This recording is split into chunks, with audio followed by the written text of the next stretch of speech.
John chapter 16, और देखिए यूहन्ना 16 अध्याय verse 13. और उसका 13 वचन। John 16:13. यूहन्ना 16 अध्याय और उसका 13 वचन। When the Spirit of truth comes, he will guide you into all the truth. और जब सत्य का आत्मा आएगा तो तुम्हें सब सत्य का मार्ग बताएगा। What does that mean? और उसका क्या मतलब है? Verse 14, he will glorify me, Jesus said. और 14 वचन में यीशु ने कहा कि वह मेरी महिमा करेगा। And listen to this, he will take of mine and show it to you. और इस बात को ध्यान से सुने, क्योंकि वह मेरी बातों में से लेकर तुम्हें बताएगा। He will take the life of Jesus and show it to me in my heart.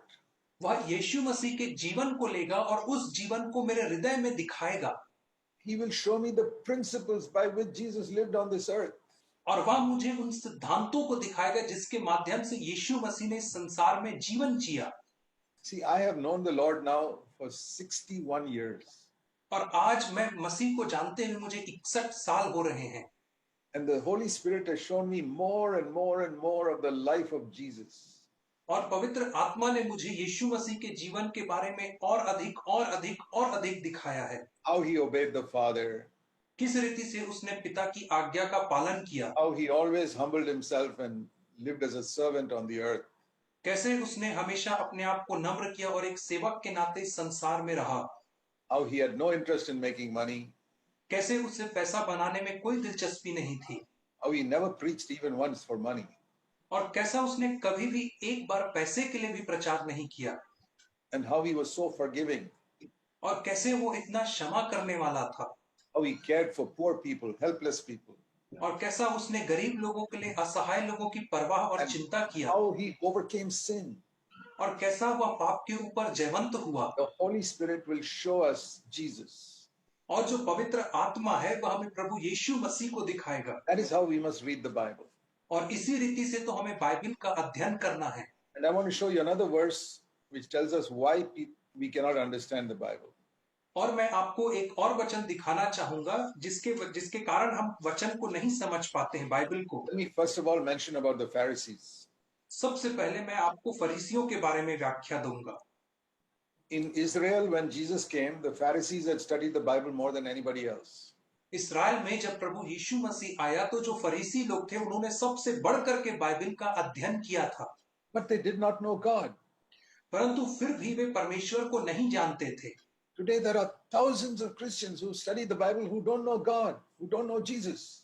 और आज हजारों हजार मसीही हैं जो बाइबल का अध्ययन तो करते हैं परंतु परमेश्वर को नहीं जानते हैं। They are exactly like the Pharisees. और वे बिल्कुल फरीसी लोगों के समान हैं। They are proud that they know the Bible. और वे इस बात पे घमंड करते हैं कि वे बाइबल को जानते They हैं। know about Jesus, but they don't know Jesus personally. वे यीशु मसीह के बारे में जानते हैं परंतु यीशु मसीह को व्यक्तिगत तौर पे नहीं जानते हैं। If they knew Jesus personally, they'd be living an overcoming life. और यदि वे यीशु मसीह को व्यक्तिगत तौर पे जानते तो वे एक जीवंत जीवन को जीते। Now I told you how Jesus took the 39 books of the Old Testament and showed his Jesus in every book of the Old Testament. और मैंने आपको बताया कि कैसे प्रभु यीशु मसीह ने पुराने नियम की 39 पुस्तकों को लेकर के अपने विषय में वहां पे दिखाया लोगों को। Now when the Pharisees studied the Bible, और जब फरीसी बाइबल का अध्ययन कर रहे थे, the same Bible which Jesus studied, वही बाइबल को उन्होंने अध्ययन किया जिसे यीशु ने किया। they didn't see Jesus there. और उन्होंने वहां पे यीशु को नहीं देखा। And when Jesus came into their midst, और जब यीशु मसीह उनके बीच में आया, let me show you one example. Matthew chapter 12. मैं आपको एक उदाहरण दिखाऊंगा मत्ती 12 अध्याय से, Verse 22. और उसका 22 वचन। Matthew 12:22. मत्ती 12 अध्याय और उसका 22 वचन। They brought a demon-possessed man who was blind and mute, and Jesus healed him immediately. तब लोग एक अंधे गूंगे को जिसमें दुष्टात्मा थी उसके पास लाए और उसने उसे तुरंत अच्छा किया। And verse 23, all the crowds who did not study the Bible, they saw this and said, hey, this is the son of David, definitely. और 23 वचन में सारी भीड़ जिन्होंने पवित्र शास्त्र का अध्ययन नहीं किया था वे बहुत ही रोमांचित होकर के कहने लगे, यह तो दाऊद का संतान है। But verse 23, the Pharisees who studied the Bible said, no, this is Beelzebub, the devil.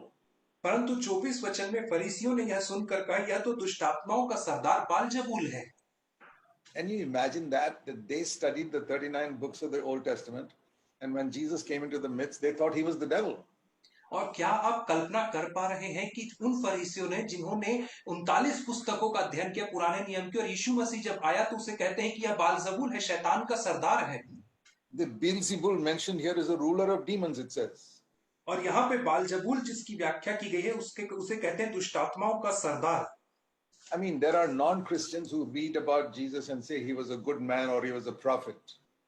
और अन्य जाति में भी अनेक लोग ऐसे हैं जो यीशु मसीह के विषय में कहते हैं कि वह एक भला व्यक्ति था, भविष्यद्वक्ता था, नबी था। He was not a good man or a prophet, he was Almighty God. और वह कोई भला व्यक्ति या भविष्यद्वक्ता नहीं था, वह सर्वशक्तिमान परमेश्वर था। But the Pharisees were so blind, they thought he was the devil. परंतु फरीसी लोग इतने अंधे थे कि उन्होंने सोचा कि यीशु जो है वो शैतान है। But they knew the Bible better than anybody in Israel. परंतु वे इस्राएल में बाकी सारे लोगों से बढ़कर के बाइबल को जानते थे। What does that teach us today? और यह बात आज हमें क्या सिखाती है? You can know the Bible thoroughly and know nothing about Jesus Christ.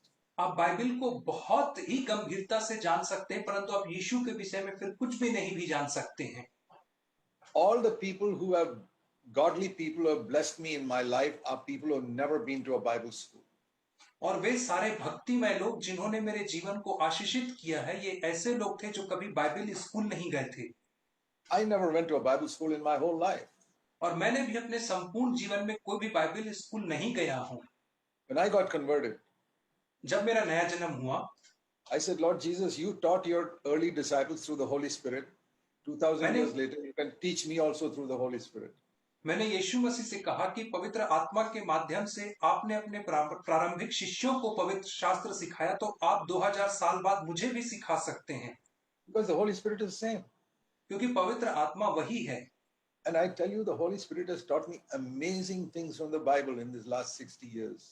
और मैं आपको बताना चाहूंगा कि बीते 60 वर्षों में पवित्र आत्मा ने मुझे बाइबल में से बहुत बहुत अद्भुत बातें सिखाई हैं। Why is it some people don't understand the Bible? और ऐसा क्यों है कि बहुत सारे लोग बाइबल को नहीं समझ पाते हैं? I will tell you the reason. मैं आपको कारण बताऊंगा। Pride. घमंड। Anyone who is proud will not understand the Bible. वह व्यक्ति जो भी घमंड करता है वो बाइबल को नहीं समझ पाएगा। However clever he may be. और वह व्यक्ति कितना भी बुद्धिशाली क्यों ना हो। There are thousands of preachers who are very proud. और हजारों हजार प्रचारक हैं जो बहुत घमंडी हैं। They will not understand the Bible. और वे बाइबल को नहीं समझ पाएंगे। See Matthew 11 verse 25. मत्ती 11 अध्याय उसका 25 वचन। Listen to the words of Jesus. और आप यीशु मसीह के वचन को सुने। He said, I praise you, Father, that you have hidden these truths from the clever and intelligent people and revealed them to little babies. हे पिता, मैं तेरा धन्यवाद करता हूं कि तूने इन बातों को ज्ञानियों और समझदारों से छिपा रखा और बालकों पर प्रकट किया। So who can understand the Bible? और कौन है जो बाइबल को समझ सकता है? God hides the truths in the Bible from clever, intelligent people. परमेश्वर जो है बाइबल के ऐसे सत्यों को बुद्धिशाली लोगों से, समझदारों से छुपाता है। Why? क्यों? Because most clever, intelligent people are very proud of their cleverness and their intelligence. क्योंकि बहुत सारे ज्ञानी और जो समझदार लोग रहते हैं, वे उन्हें अपने इन समझदारी के ऊपर बहुत घमंड होता है। Why does God reveal it to babies? और क्यों परमेश्वर इन्हें बालकों के ऊपर प्रकट करता है? What did Jesus mean by that?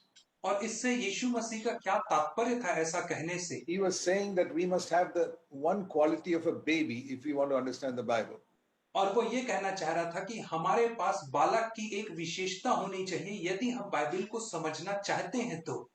What does a baby have that clever, intelligent people don't have? और एक बच्चे के पास ऐसी क्या चीज होती है जो ज्ञानियों और समझदारों के पास नहीं होती है? A newborn baby has got zero pride. एक नए जन्मे हुए बच्चे के अंदर शून्य घमंड होता है। All clever, intelligent people have got some amount of pride in them, some more, some less. सारे पढ़े लिखे बुद्धिशाली लोगों के अंदर किसी न किसी मात्रा में घमंड होता है, किसी के अंदर ज्यादा तो किसी के अंदर कम। A baby does not know intellectually more than clever people. और जो एक बालक है वो बौद्धिक तौर पे पढ़े लिखे शिक्षित लोगों से ज्यादा नहीं जानता है। Its mind is blank. It has got no knowledge in that mind yet. उसका जो दिमाग है वो पूर्णतः खाली होता है क्योंकि उसके अंदर कोई ज्ञान नहीं समाया होता है। But a baby's got a heart that is humble.